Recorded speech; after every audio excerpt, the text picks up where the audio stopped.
Well, welcome everybody to today's session. As you all know me, I am Omar. I am today's host. We have Andrea with us, and today we have the great Kim Welcome to share her knowledge with us as well. So as you all know, we normally tend to start with a small invocation. So Andrea, if you can come off mute real quick to do that, please. Hi, good afternoon, everyone. Thank you for joining us and for joining on time.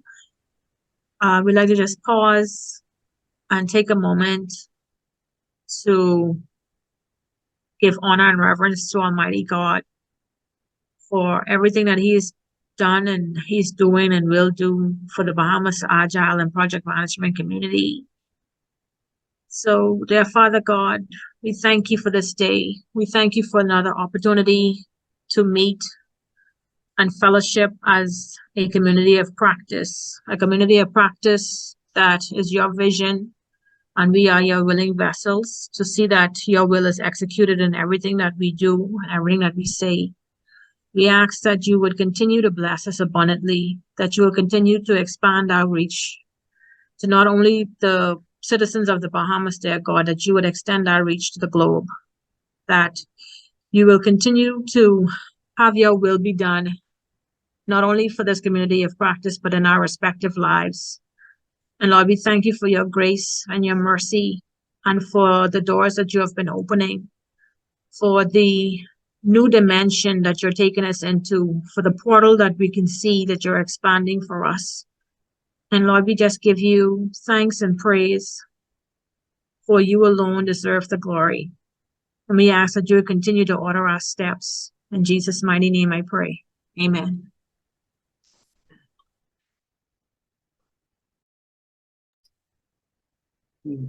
Thank you, Andrea.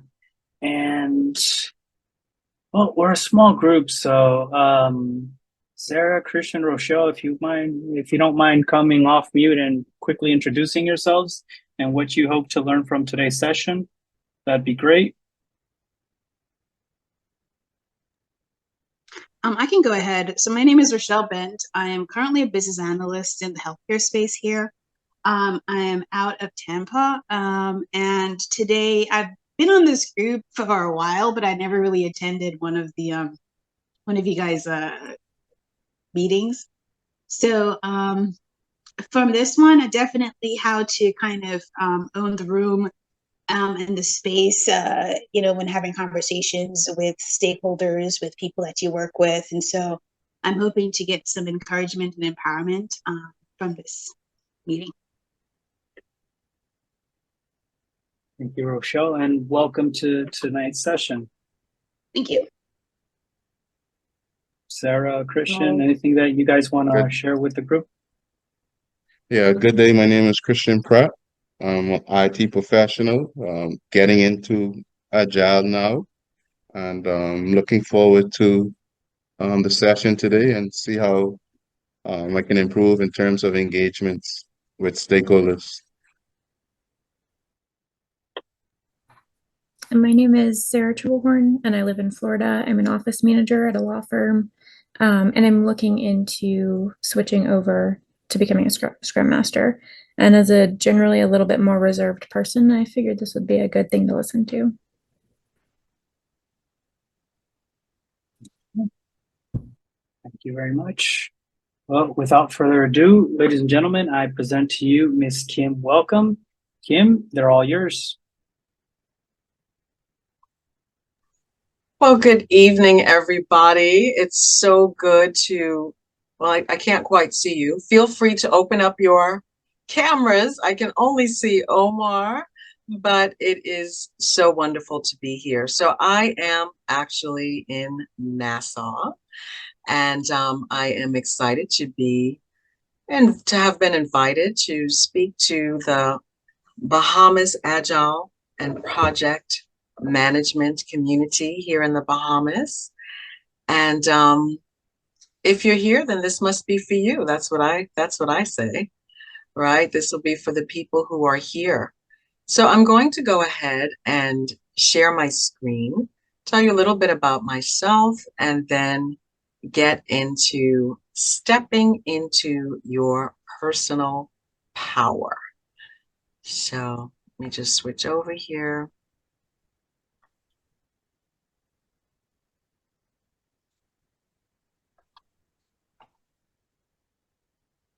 Okay. So I just want to say welcome. Welcome, everybody.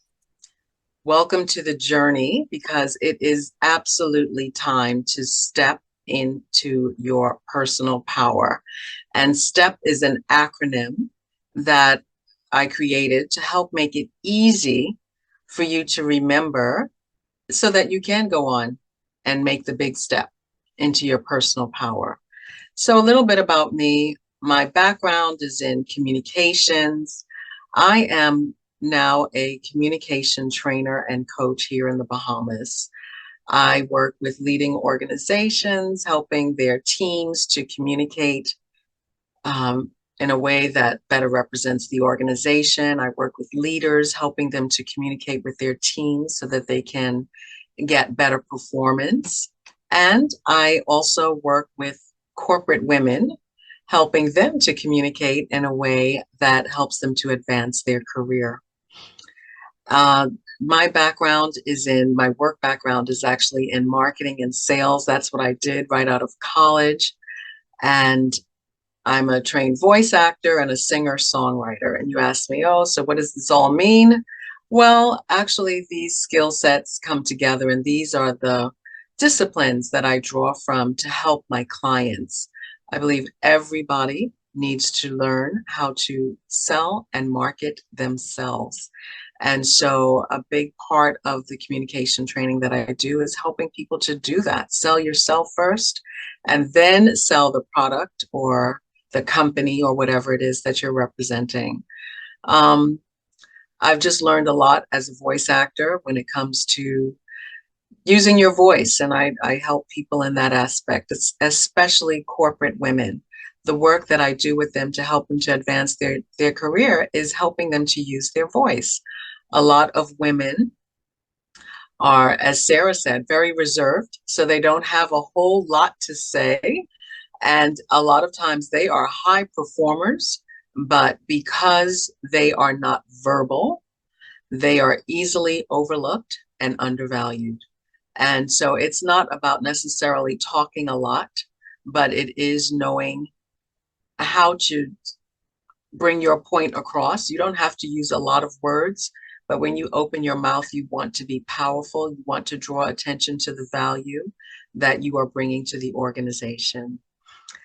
I am also a wife and a mom of almost triplets. So my daughters they're grown now, but I left the Bahamas. I went to college. I didn't have any plans of coming back to the Bahamas to live. I was born in New York, and I just was so excited to be back in the USA. I said, oh, I'll never go back to live until I went from 0 to 3 babies in the space of 16 months. So I have a set of twin girls, and my oldest is only 16 months older than the twins. And that is what brought me back to the Bahamas to live. And I think I'm happy to be here. I think so. Yeah. So let's talk about stepping into your personal power. And the first thing that I want to ask you, actually, before I even show you that screen, tell me, and I pray that you will be interactive today. This is not, I don't usually, well, sometimes I do if I must in certain settings, yeah, I give a talk, right? But I really like people to talk back to me. So what do you think in your mind? What is personal power? Feel free to use the chat or open up your mic. That's fine too. Open up your mic and just tell me, what is personal power? How would you define that? Anybody? Personal power. When you decided to come to this session, what was in your mind? I can go. So this is Rochelle. I think personal power is kind of knowing who you are and what value you bring to the table, and being able to communicate that. Rochelle, I love that. Thank you. You are spot on. You are absolutely right. I really don't even need to add to that. it's really about knowing who you are. You know, personal power is not something that we have to look for outside of ourselves. It's something that we already have inside. We were all born with personal power. It's innately within us as human beings, but it's up to us to tap into that. And so, just as Rochelle said, that comes from knowing who you are. We are able to make decisions about things in our lives, unlike, you know, trees. Trees are planted, they are set in one space, and there's nothing that they can do about it. They cannot move, they cannot make choices. They can't say, you know what, I'm sick of this hot climate in the Bahamas. A palm tree can't say, I'm going, you know, I'm going to move up north. No, but as humans, we have that ability to take control of our lives and make decisions and do the things that we want to do. And it's about knowing who you are, what you want, and stepping fully into that. So really, it's up to us to harness that power and to live with intention and authenticity and integrity to ourselves, because I know what it's like to not be in personal integrity. I don't know if any of you know what that feels like. There was a time in my life when I felt like I want to be doing this, but I'm not doing that. You know, when I first had my children and I went from 0 to 3 in such a short amount of time, I still hadn't done a lot of things that I wanted to do with my life. And my mother actually said to me, when I had the twins, she said, oh, listen, whatever you thought you wanted to do, just forget it. It's over, you know, and that she did not say to hurt me or anything like that. My mom was a very dedicated mother, and she knew what it required to raise children. But for me, I was almost devastated when she said that to me. And I had to learn how to step into my own personal power. I knew that that was only a part of God's purpose and plan for my life. There were other things that I had on my heart to do. So we have to believe in our ability to succeed and our ability to influence and our ability to take control of our own lives. And that is what personal power is. And so step, S-T-E-P, into your personal power. Now, the S stands for self-awareness. And you can't step into your personal power until you truly know yourself. Just like Rochelle said, it's knowing who you are and being self-aware. So self-awareness has several factors to it, right? Several different facets. Self-awareness is understanding how other people see you and perceive you. That's a part of self-awareness. But for this talk that we're going through today, when we talk about personal power, self-awareness is about knowing ourselves, knowing our strengths, as well as our weaknesses. And so we all come to the planet with strengths and weaknesses, right? I mean, does anybody not have weaknesses? Anybody here? Let me know. Just, you can throw your hand up in the chat if you want to. If you don't have a weakness, we all have strengths and we all have weaknesses. And that is not something that we need to run away from. So when I was in school, well, I moved to the Bahamas when I was 7, and I missed the fundamentals of arithmetic. I was a great reader, but I was really bad in math. And they picked up when I got in about 2nd grade, this girl, she does not have the principles, the basics to do math, because I had gotten skipped and the curriculum was different. And then they skipped me from 1st grade to 2nd grade. I was a good reader, but I didn't have the math basics.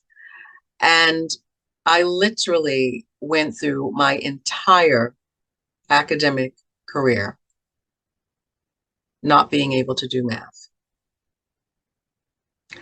I mean, that was something that was just a part of who I was. And, it was something that I didn't feel good about. And I would say things like, I'm bad in math. I'm not good at math. I can't do math. It's only now that I am a woman and I really have a better understanding of personal power. That was a labeling that I took on as a kid, and I had a mental block. That's all it was. Like, is my brain broken? I realized, no, it's not. There's nothing wrong with my brain.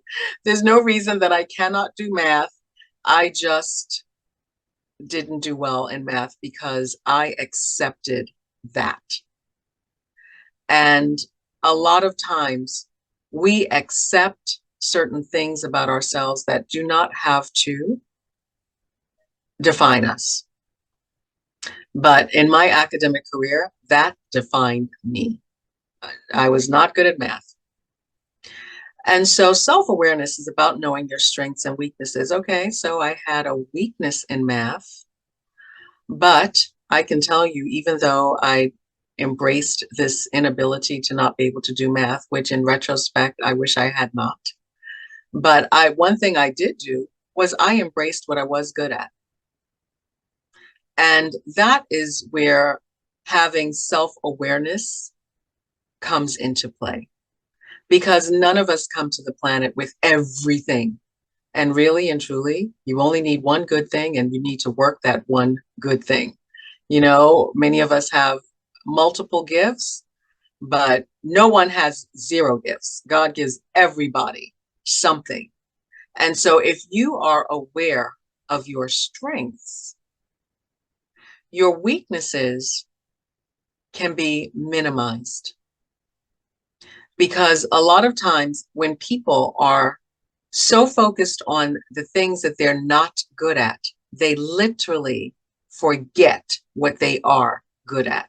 And they allow the weakness to overshadow the gifts and the strengths. And this is what we see when we go into the corporate world.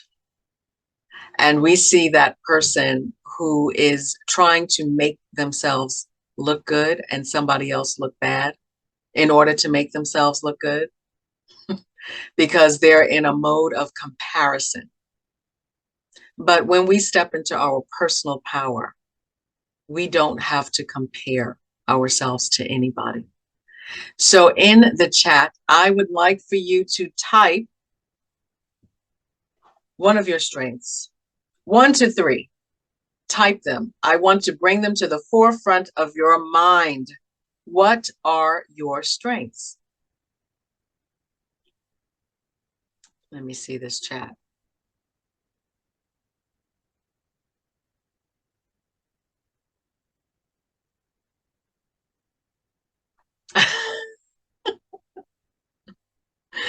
Oh my God, Andre, I'm just seeing your sorry, I have a headache and look like I feel almost triplets. Okay.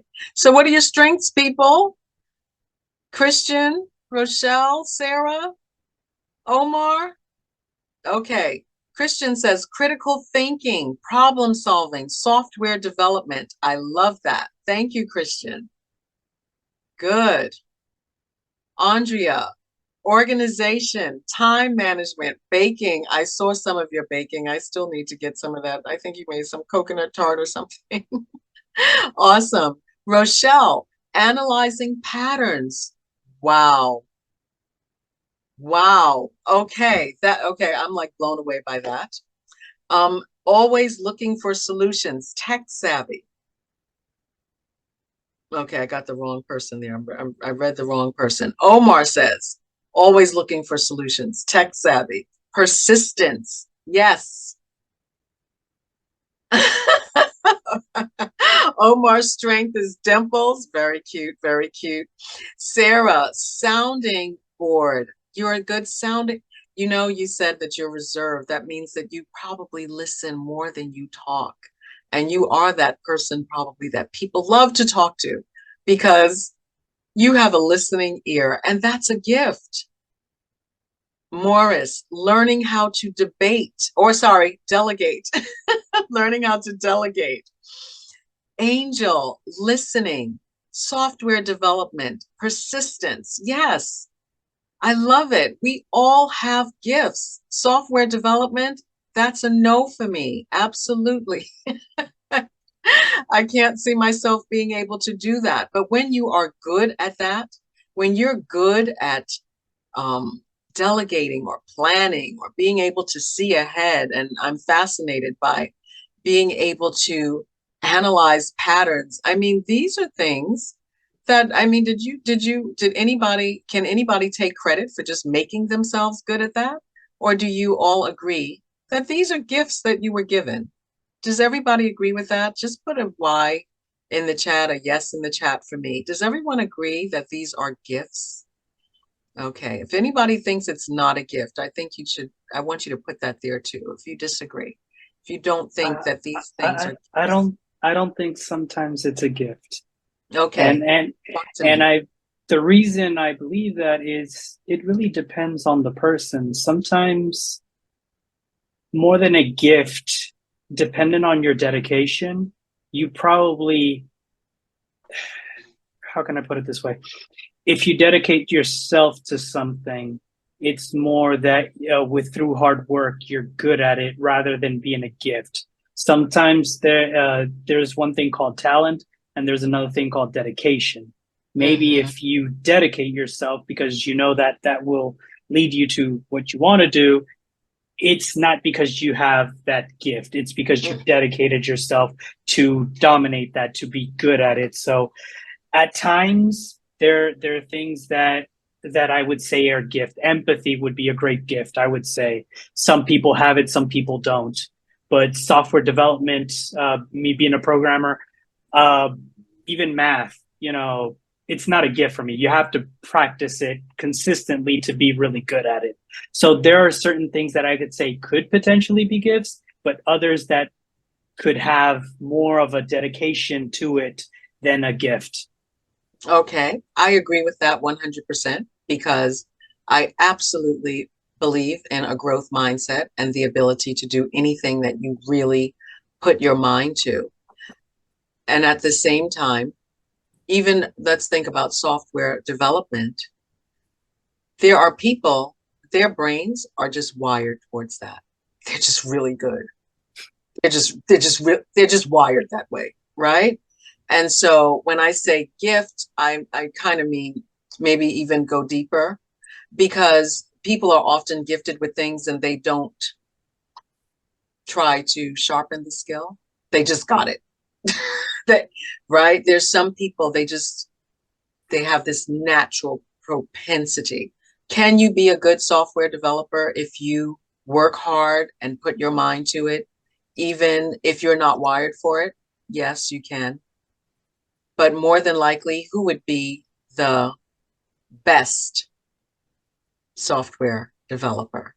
The person who is naturally wired for it. And so people, I mean, you agree with that, right, Omar? Yes, ma'am, absolutely. Yeah. Yeah, and I don't think we're in disagreement in any way. I don't think we're in disagreement. And I appreciate that input, because you're right. There are people who are doing things very well just because they want to. They just want to do it, for whatever reason. Sometimes people take up professions because they think they can make money doing it, and they just force themselves to learn it and to do it and to be good at it. So I agree with you on that for sure. Most hackers were born for hacking.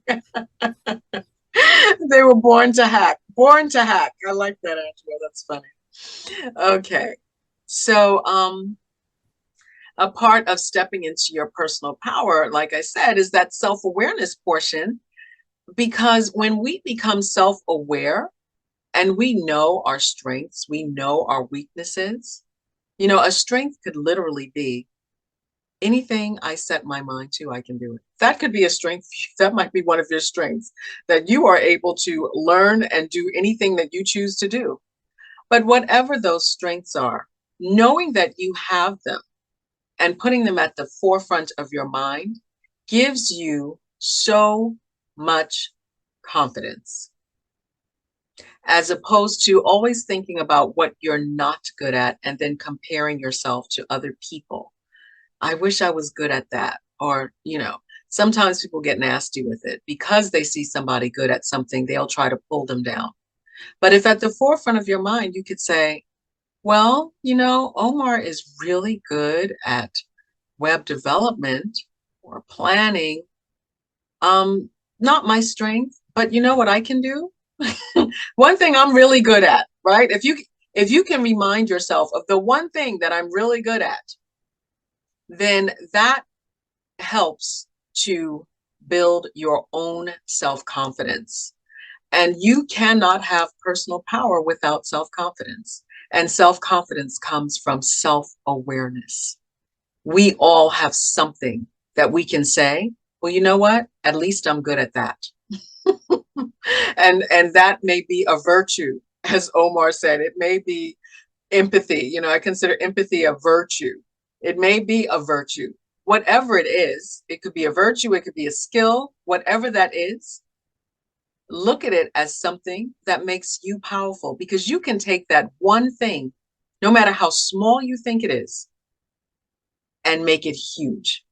Oprah built a whole platform on the ability to empathize and connect with people. She built an empire. What am I saying? A platform. She built an empire on being able to empathize and connect with people. So there's nothing that's too small. Omar is good at hosting, so he's our host. Yes. Okay. The T stands for take ownership.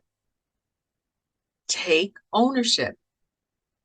We have to take ownership for our own lives. And, in one vein, this can be a tough pill to swallow sometimes. Because if we look at our lives and we realize that we are where we are, mostly of our own doing, it can be tough, especially if you're not where you want to be. But the empowering thing about this second step, the T in take ownership, is if you created it, that means that you can recreate whatever it is that you desire. But the moment we blame things outside of ourselves, we are literally giving away our personal power.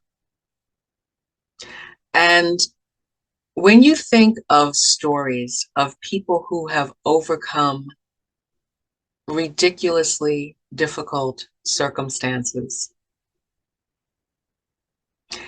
and they've turned their lives around, it says to you that we do have the power.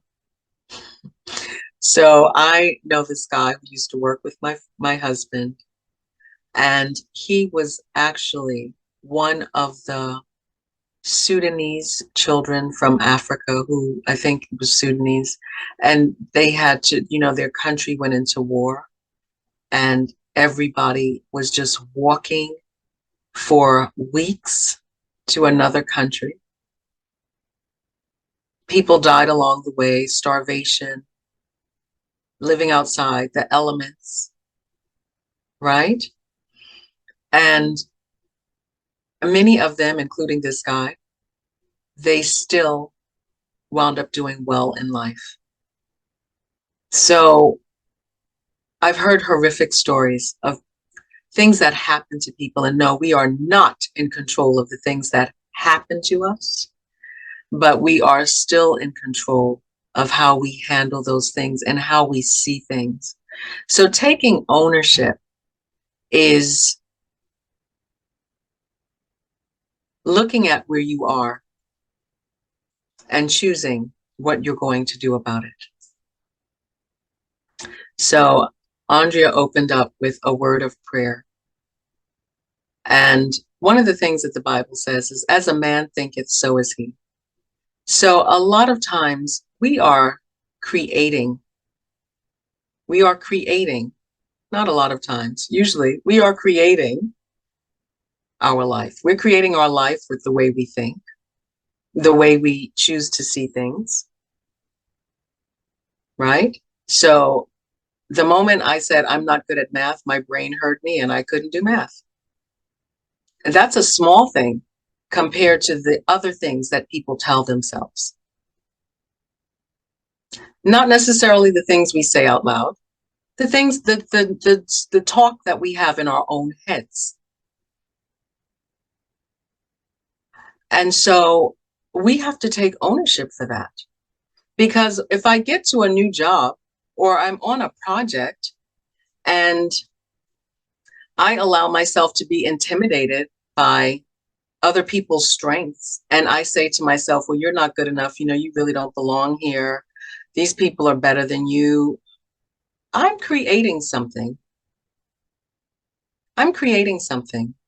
And typically, we become self-fulfilled prophecies. Yes, we fulfill our own prophecies based on our own thoughts and the limitations that we put on ourselves. I will give you an example of, a lot of times people talk about age, you're too old for this. And I am a non-subscriber to the concept of age. I don't even subscribe to the concept. And I know this woman, she's like my mom's age. And she was 69 years old. And she said to me, she was tired of working for her husband. And she wanted another job. She wanted to do something different. She was an accountant. And her husband had a company and she did all of the books. And she said, I want a new experience. I want to do something new. And she was 69. Now, while this woman was 69 telling me she wanted to do something new, I had a coaching client telling me, I'm 40 and nobody wants to hire 40-year-olds. I'm too old to get a new job. And I said, really? Yes, nobody wants to hire. As soon as I say my age, nobody wants to hire me. As soon as they see my resume and how long I've been in the workforce, nobody wants to hire me. Meanwhile, this woman, 69, going on 70, I want a new experience. I want to work for somebody else. Now, 69 is past the US and Bahamas age of retirement, right? People retire at 65. She wasn't even considering retirement. She was very, just a high energy woman, lots of dreams, goals, things she wanted to do. So retirement wasn't even in her realm. She wasn't thinking about that. And do you know, within a couple of weeks, that woman got a new job? So said, so done. She never thought that someone would not hire her because of her age, because that was not something that she thought about. And the guy who hired her for his company said, you are just the kind of person I want for my company, because you don't have kids, having to call out because your children are sick. You're mature. She had all the things that he wanted because he had had bad experiences with younger people, and he hired her. We have to take ownership for our lives because we are creating our lives. We're creating our lives based on our own thoughts. And many of us, myself included, I think we all have probably at least one limiting belief, right? One belief that we swear by and we hold on to, and we get indignant if somebody tries to tell us otherwise, like my coaching client. You can't tell me that people want to hire people over 40. I've experienced it. Once they realize I'm 40, they don't want to hire me. Are you kidding me? That is so untrue. That is a limiting belief in your own head. So I want you to think about yourself.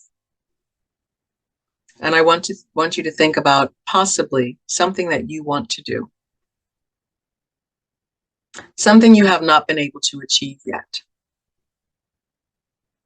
Something that you want to achieve, but you feel like there's a huge obstacle in the way. And you honestly believe deep inside, maybe it can't be done.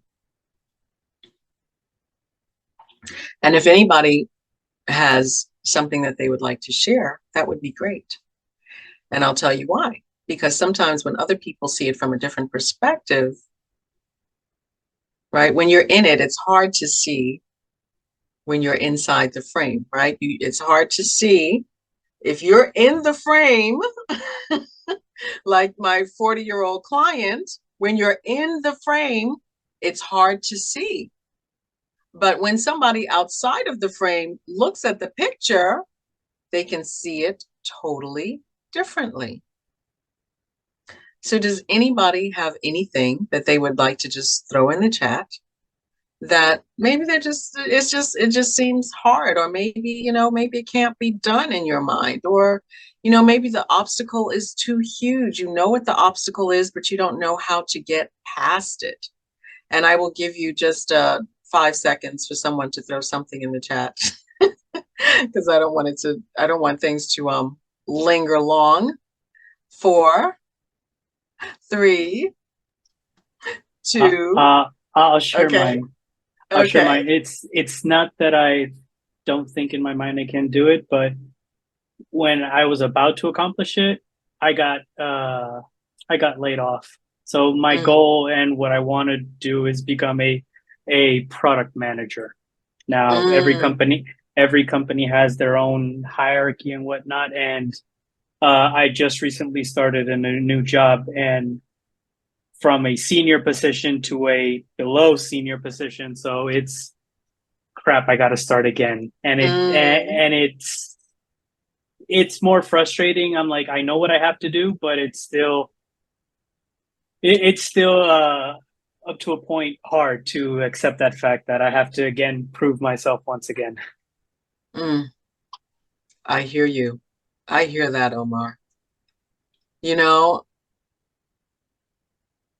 There's this tool that I love to use. It's called reframing, and you may have heard of it. Reframing the way you see things. So in your mind, you got laid off just when you were right there, right where you wanted to be, and now you've gotten thrown back in your mind and have to now start climbing back up that ladder, right? It's like, you were almost there, and then the ladder got thrown back, you fell off, and now you have to start all over again. Yes, that's painful. I will admit, that is painful. I feel you. Reframing, though, is looking at it from a different perspective. So now you're in a situation where you're back on the ladder. Yes, the grind is slower, right, than it was initially. But maybe your ladder is really against the right wall this time. Maybe where you are is better than the company you were at. Maybe the reason it didn't work out is because it was not the best thing for you. That's reframing. And if you believe, I don't know what you believe, but we have a choice to believe that life is happening for us, not to us. Maybe it happened for you, not to you, right? And so until you get to where you want to go, sometimes a mild reframe can help you to feel differently about where you are. And when you feel differently, you act differently. So instead of this being a grinding, slow climb back up the ladder that you got thrown off of, maybe this is your opportunity to totally rebrand maybe yourself, how you want to be seen, taking more control of your own career, new relationships, opportunities. Maybe this is your opportunity to see it differently so you can make this even better than it would have been at the old job. And hopefully, with a mild reframe, you can feel more energy, because it's a bad feeling to feel like, oh, I gotta go back up this ladder again, right? That's an awful feeling. And that is a feeling that does not serve you. It does not serve you. My husband said to me one day, and I never thought about this until he said it to me. I was in a place of just a lot of frustrating things happening, a lot of things, like one after the other. And I was sitting there on my computer trying to do something. This was just like one of many frustrations. This was a small frustration compared to everything that was going on in my life at the time. And as my husband was trying to help me. I was supposed to be speaking online in Teams, and the Teams was not coming up. And I was flustered because these people don't know me. I'm going to run late. That anxious feeling, and I was sighing. I wasn't saying anything. I wasn't cursing or yelling or screaming, or I wasn't saying anything. I was just sighing. And my husband said, "Stop sighing. Don't you know every time you sigh, it indicates defeat?" And I said, "Oh my God, I never connected that." It was the equivalent of, we know there is power in our words, right? So we know, does everybody know that? Put in the chat if you don't know there's power in your words. If you never heard that, throw that in the chat for me, because I need to know, right? But if you do know, put a yes in the chat for me, that there's power in your words. Andrea, of course, she knows. Yes, words have power. So if you know that words have power, I don't see anybody else answering. I need to see these answers in the chat. Thank you very much, Sarah and Rochelle and Christian. Yes, you do know that there's power in your words.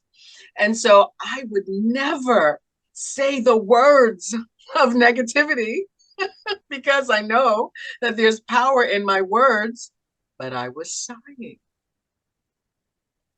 A clear indication that even though I wasn't saying the words, and Angel says, thoughts. Yes, Angel, thank you. Thank you, my love.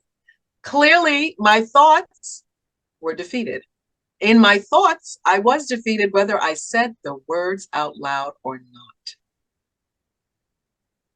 So you, Omar, you want to feel powerful in your journey back up this ladder. This is where I'm supposed to be. Maybe God was looking out for me, and this is a better opportunity that I still don't see right now.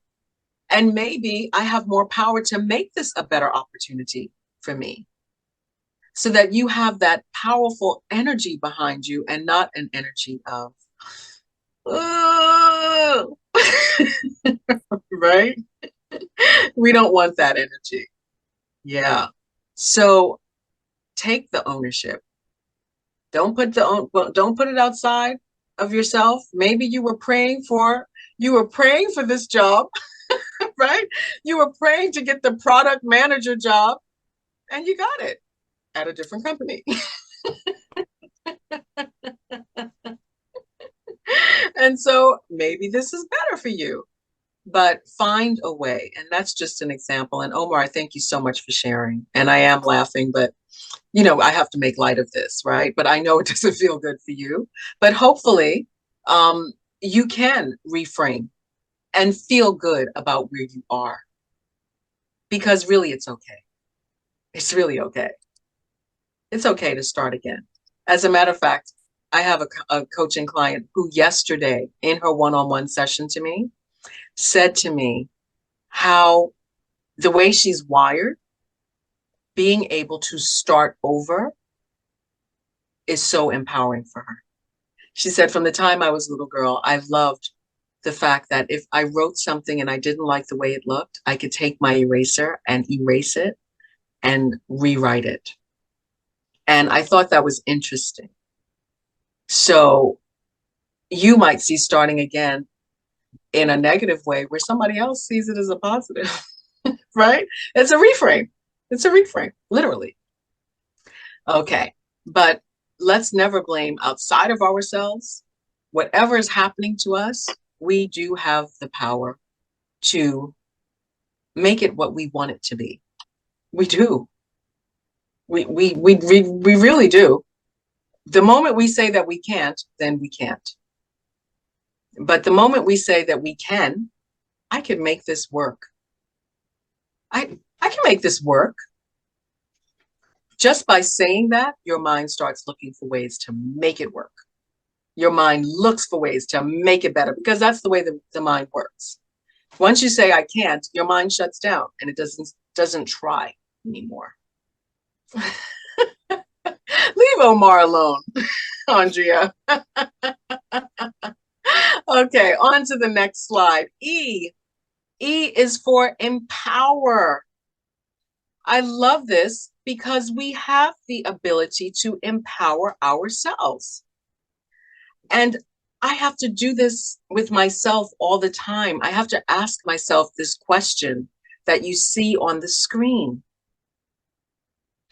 Who do I have to become to achieve what I desire? I may have to become somebody different.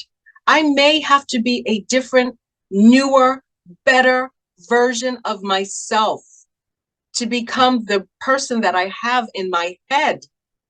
The Kim Welcome in my head is not the Kim Welcome that I see. But this Kim Welcome, well, not the Kim Welcome that I am, sorry. But the Kim Welcome that I am needs to take on some more characteristics to become the Kim Welcome in my head. So for example, I'll just be transparent. I'll share with you. I want to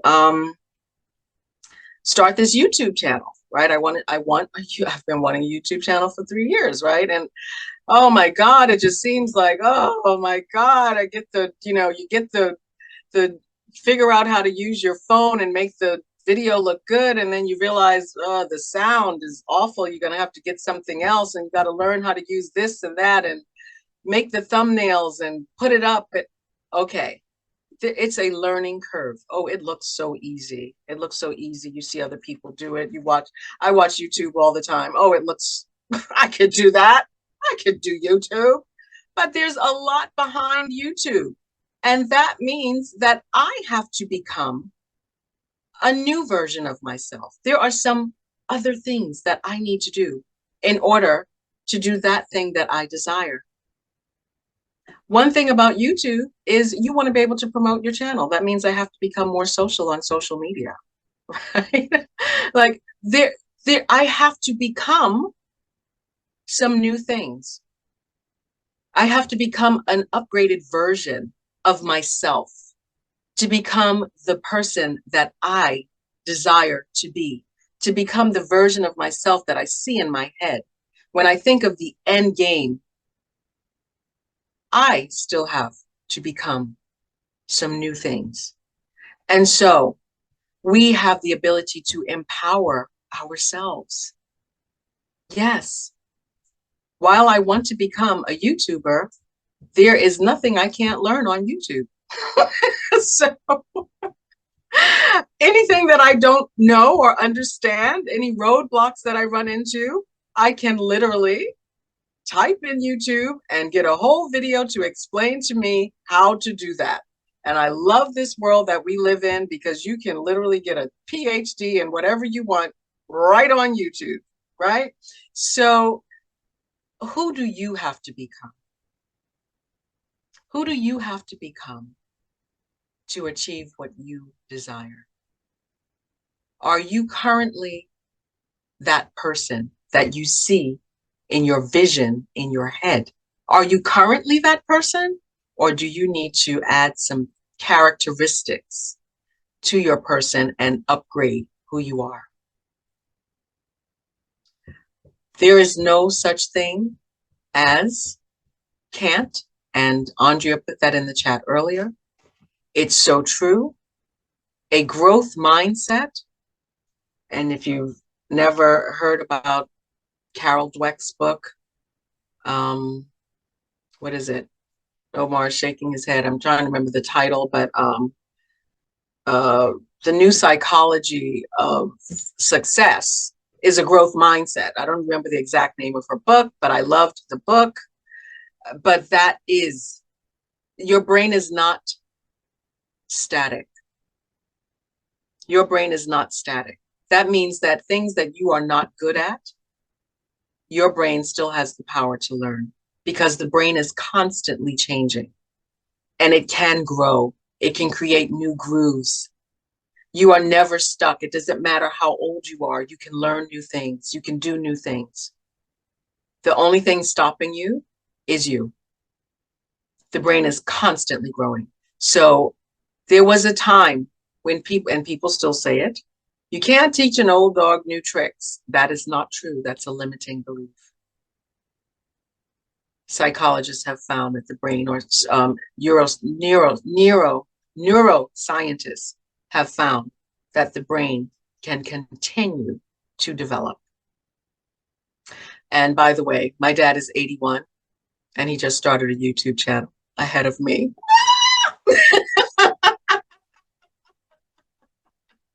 He started his YouTube channel. He's gone, you know. Thank you, Angel. Mindset, the new psychology of success. Thank you, Omar. Absolutely. I love that book. It's so good. It's so good. And so my father, not the most tech savvy, as you can well imagine, at 81, he got someone to help him, but every day he is learning new things and he's getting the hang of new things. He's 81. His mind is still growing. So I don't think we have anybody, probably even 70 years old, on in this session today. You are still growing and you can learn anything that you want to do. Empower yourself. That's the E. And then the last is P, which stands for purpose. And I believe that we all come to the planet with something that we were created to do. We all have something that we were born to do. And when purpose is your compass, it will help you. It will help you get through the difficult times when you know that this thing that's in front of you that you want to do, that you see yourself doing, that you dream of doing, that you envision doing, you know, the only reason that you desire it so much, probably, well, I mean, there could be many reasons. I'll take that back. That's not the right way to say that, because people desire to do all types of things. However, you know, there are deposits that are put in your heart that are not external. They're just very internal. And usually those things are discovered when you're very young. Things that you want to do, you may not know exactly how to do it or whatever. But typically, those things that you love or are passionate about or naturally good at, or things that you hate and you feel you need to be a part of changing it, that's a part of your purpose. Purpose does not have to be some, purpose is not some necessarily humongous external goal. It doesn't have to be, you know, being a Mahatma Gandhi or, you know, anything like that. Sometimes people love children and they just want to raise really good children. Well, that's a part of purpose, right? So whatever that thing is for you that you know that you want to accomplish, And I say just, and I didn't mean just. Forgive me, bad wording, because there's no just when it comes to purpose. And certainly there's no just when it comes to raising children and the future. It's not just. That's the thing. You know, there are certain things that people do that get so much notoriety, like bouncing a ball on a court and throwing it into a hoop. Basketball players, they get all this notoriety for playing basketball, right? And then people discount the purpose that was placed in their own heart because to them it seems small. But just because it's not highly visible or celebrated does not make it small at all. And if it's connected to you, on the other side of doing that is your fulfillment in life. It is your fulfillment. And so your purpose should be your compass. How do you step into your personal power without having purpose? What are you being guided by? And so once you realize what your purpose is, then everything else can fall by the wayside because you're being guided by your own true north. And that's powerful because when it's your own true north, it means that when things get hard and they don't seem like they're working out, you still press forward. So for me, when I had my, 3 little girls all at one time, I still wanted to sing. I still wanted to, I had these things that I wanted to do. I was a singer and I had just started singing with this smooth jazz band and, it just got dismantled because I had these babies all at one time. And I felt like I got knocked off the ladder back onto the ground to start at zero. And I even moved out of the city that I was in the US, Philadelphia, back home to the Bahamas. And, I felt like, mm-mm. But my husband said to me, listen, if that is something that is so heavy on your heart that you feel that you want to do, if you really want to be a singer, then you need to write music because nobody makes money just singing other people's songs. And I became indignant. What are you talking about? I can't write. Limiting belief. I forgot that I was a poet when I was in primary school. And I sat down and I wrote a song.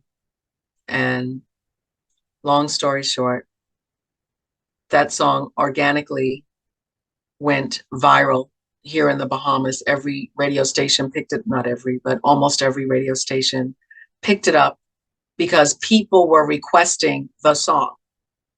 And so the song had an effect on other people. And people told me, oh my God, because of that song, I quit my job. Because of that song, I moved to a new country. Because of that song, I started a business. So our purpose is never about us. It's about other people and the reason that we were put on the planet and the difference that we're supposed to make. Your sphere may be small or large. It doesn't matter. Whatever your purpose is, that should be your compass. That should guide you. Angel says here, the thoughts on how your why relates to purpose. Thoughts on how your why relates to purpose. So that's a question, Angel. Angel, would you like to open your mic and just expand?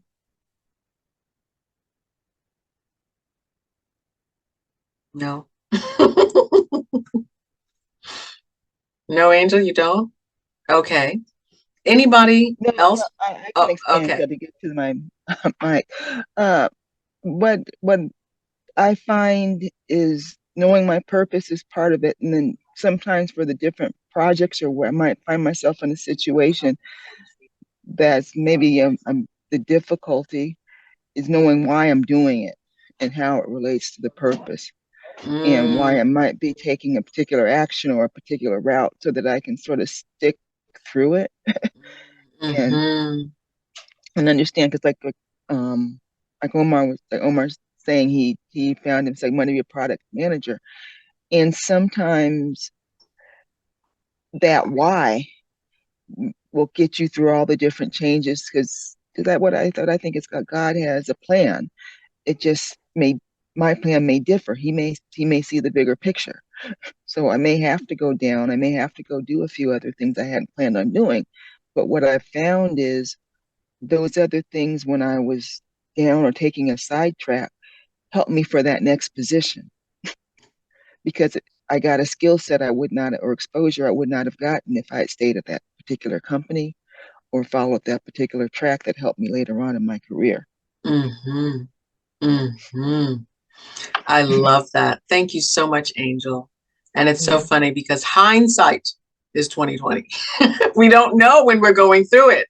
It's not until after we get through it and then we can look back and say, okay, that actually made sense. If I didn't do this, I wouldn't have this. I wouldn't be here. And yes, knowing your purpose is what helps you get through the tough times. It's the why, right? It's the why. It is the why. Angel, thank you. You know, your purpose is the why. What is the thing that you want to accomplish? What is the impact that you want to make?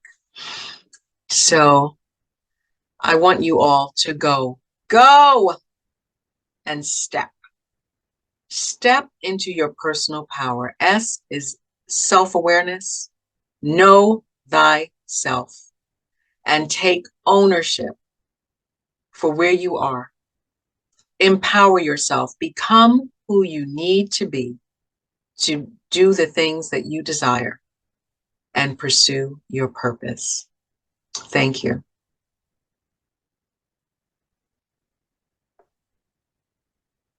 Any questions?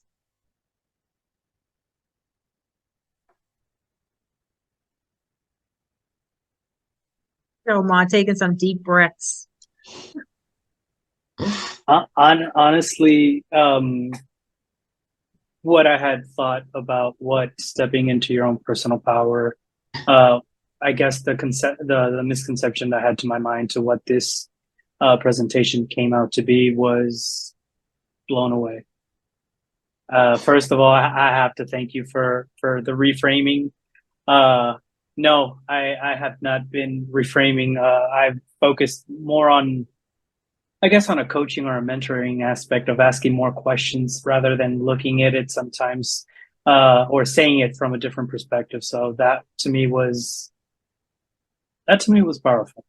That to me was powerful. And the STEP acronym, the way that you explained it here, makes perfect sense. I would say that this is probably the simplest yet the most I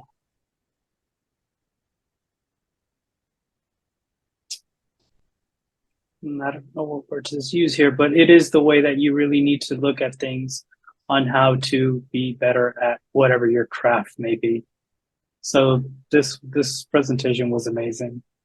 And on a side question, not related to this, is what is your father's YouTube channel? Because I want to look him up. I'll put it in the chat. I'll find it and put it in the chat. My 81-year-old daddy. He's an inspiration to me. I'm like, okay, you beat me out? That's okay. If you could do it, I could do it too. Yes. Yep, and Kim, I just like to say thanks. Now I came to the session not because I'm the founder of this community of practice and I have an obligation, but because, you know, I was drawn and I really wanted to know about your take on personal power, and you really, like Omar said, presented it in a very simplistic and relatable way, and you shared your personal stories, which just made the message even more impactful. And I'm glad that we're recording this session and we can have it uploaded to our YouTube channel and share it through our social media networks, because I think a lot of persons who registered but did not show up tonight, they really want to hear this message and it'll be very beneficial to them. And I just want to thank you because I think you know how I feel about you and being a fellow Bahamian, and we try to make a difference where we are. And it really helps to know that the small things matter. And I just want to thank you for just accepting our invitation. And even though we're a small audience, I think it was meant to be this way. Sometimes the smaller numbers are the most intimate conversations. And I think Omar would agree with me. Like when we have a smaller number, we could feel the connection so much better than when we have a larger audience in the room present with us. So it made a difference, and I appreciate everyone who's here with us and who shared and who spoke, and just by listening and taking part in our community of practice. Please know that we greatly appreciate you, and thank you so much, Kim. Thank you. Thank you very much for having me. Thank you. It was wonderful meeting all of you. Thank you. I do agree, Andrea. Although I do have to say that I feel that this session was more for me than everybody else. I really took it to heart. So I really appreciate it. You could claim it, Omar. It is for you. I'm gifting it to you. It's yours. Because I think a lot of what Ms. Welcome said tonight, I know that it resonated with you, and you probably needed to hear it at this time. Because, we talk on a different level personally, and I know some of the challenges, and sometimes you just need a reminder. And Well, you are great. You are really great, and you are loved, and I really appreciate you. thank you. Well, everybody, we're at that point. Before anybody has any questions, please, if you can come off, turn on your camera so we can take a quick image so that we can post this to our LinkedIn. Kim, on behalf of Andrea and myself, we really appreciate it for coming on, taking the time, sharing your knowledge and your experiences with us. Hopefully you can keep on guiding people to not only accomplish their goals, but exceed their very own mental expectations. So thank you for that. And when everybody's ready, I will go ahead and take the picture. I think this is the one night when I'll be off camera. I started with a migraine, and I think I look like I have a migraine. Somebody came to the house to do some work, and they said, "Oh, I could see you have a headache." So I take my blank screen tonight. Angel, let me know if you can. Okay, there you go. Amara, I can't show my camera right now because I'm kind of in commute. So not a problem. Not a problem. Sorry. Stay safe. No Okay. worries. Rather you be safe. Okay, well then, for those who can, smile real quick. 1, 2, and 3. There we go. Thank you very much. Are you sure you want to take that again? Angel was moving so much. Let me, give me a quick second. Let me check the pic. Oops. Okay, I'll take another one. Can't check. Okay, one more time. 1, 2, and 3. And there we go. Okay, thank you very much. I will stop recording.